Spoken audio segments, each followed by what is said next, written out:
Hey, it's Jordan. The meeting here at local UAW just wrapped. They were talking about a lot of union history, but also the layoffs that are hitting General Motors, not just here in Michigan, Ohio, Maryland, Ontario, Canada.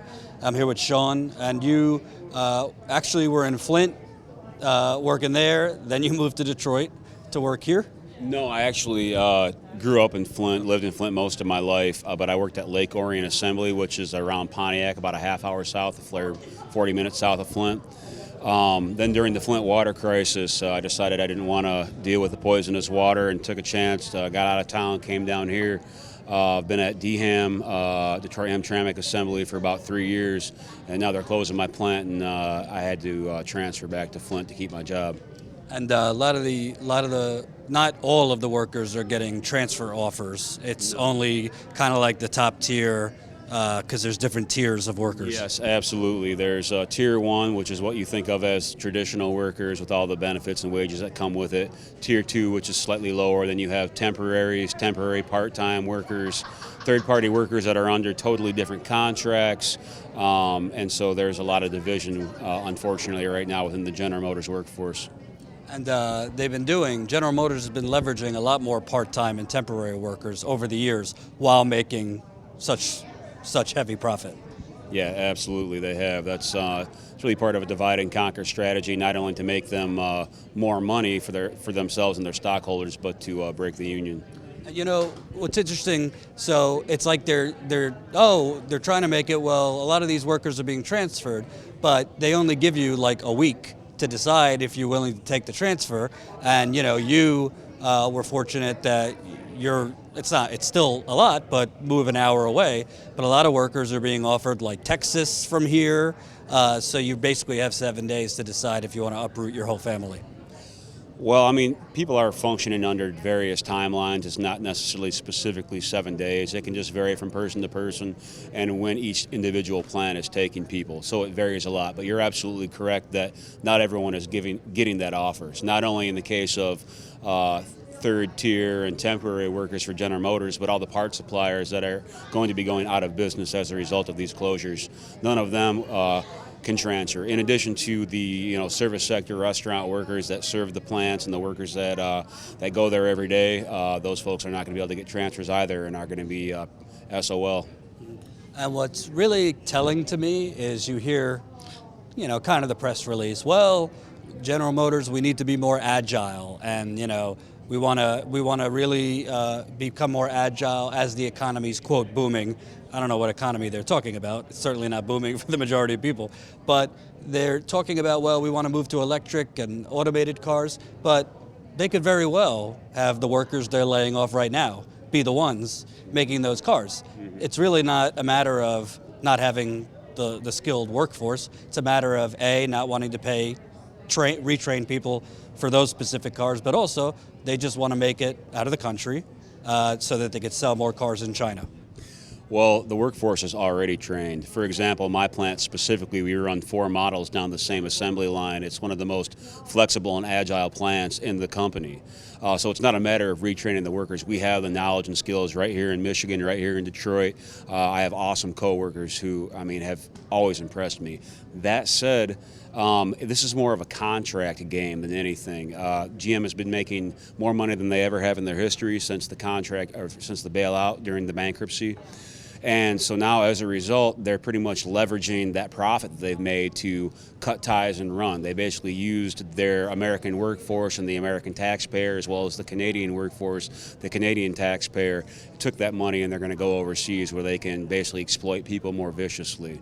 And really what we expect right now as workers is for us to get back a lot of the things that we've given up over the last 10, 20, 30 years because they're making so much money. You need to share that with the workforce that produces the wealth that has allowed you to make the money that you make. But the thing is, General Motors is not interested in sharing the wealth with the very people that created that wealth for them. They're interested in just making more and more money for themselves. And where are we know where the Republican Party is on this, but the Democratic Party, fight for the workers. Well, I looked it up quick. Every leader in the Democratic Party takes money from GM.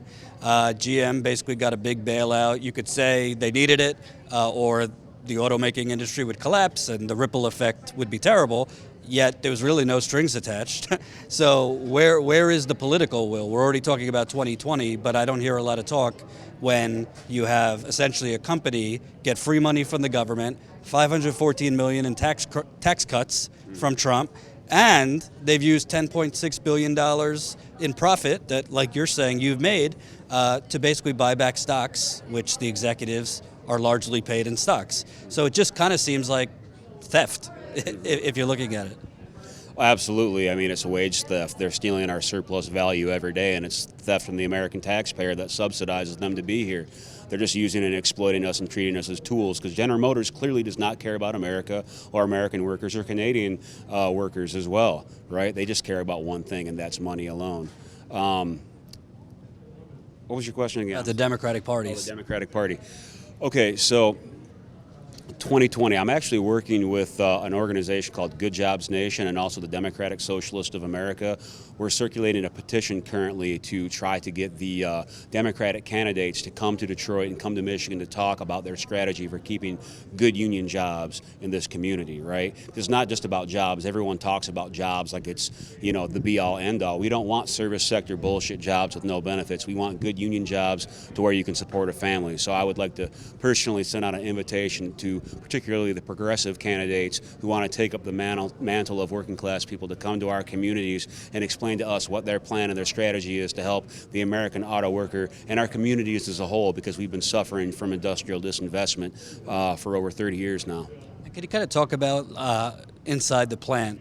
I mean, what's the morale there? Is it anger, fear, hopelessness? I mean, you have workers that are working a very, very tough, difficult manual labor job, basically just waiting for a pink slip and all sorts of stress on them. Mm-hmm. I think it's all of the above. I think it varies day to day, moment to moment. Everyone has their own personal issues and their personal circumstances that they're dealing with. But I think there's a sense of hopelessness, you know what I mean? Feeling like the company they work for truly doesn't care for them and that there may or may not be a future. It's very precarious, What kind of decisions do you want to make in your life to start a family or purchase a house or even purchase the cars that we build if the company that you work for doesn't care enough about you to tell you ahead of time, hey, we're going to allocate a product to your plant, right? Instead of dangling a little carrot in front of our face saying, which this is what I suspect is going to happen and I think it's been proven in the past, they're going to say, yeah, we'll put product back into that plant and keep the plant open if you take more concessions, which is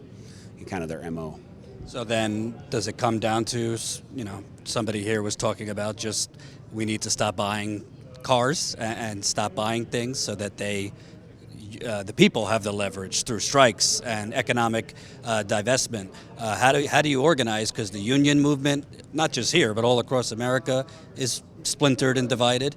And, it's kind of divide and conquer. And when you have people economically beaten down for so long, it's hard to get them to actually come out and do something. Mm-hmm. I don't think not buying cars would really help the American worker. I don't think it would help workers in general, but I think that we do need to have a conversation about what a labor movement means and how we can create a new labor movement in this country. Because when you look at history, that is like right now, we are getting more and more money for the 1%, and for the rest of us, we're pretty much getting screwed. Our wages have been going down for a long time, and we're, experiencing a worse quality of life than our predecessors. So we need a new labor movement. We need to talk about unity. We need to stop focusing on these bullshit divisive issues like building a wall or scapegoating Mexicans or trying to look down upon people who may look differently or speak a different language than you. We need to focus on what we all have in common, which is, the brotherhood of man, unity of human beings, and that we are all being exploited by the same corporate system that only wants one thing, and that's to take more money out of our wages and out of our labor. And I want to ask you, when you look at 2016, I mean, the Democratic Party and CNN and MSNBC, it's like they have this narrative that they so want to be true that like the Russian boogeyman is why Trump got elected. Well, I've been in the Midwest quite a bit. Whether you like Trump or you don't, I certainly don't. Things like this are how kind of fake populists get elected, not just in America, but throughout history. You have economically beaten down people, and you have a showman that comes and says, I'm going to bring back your jobs, and I'm going to, take it to GM, or, he told Lordstown, don't move. he told the people in Lordstown, don't move, this plant's going to stay here.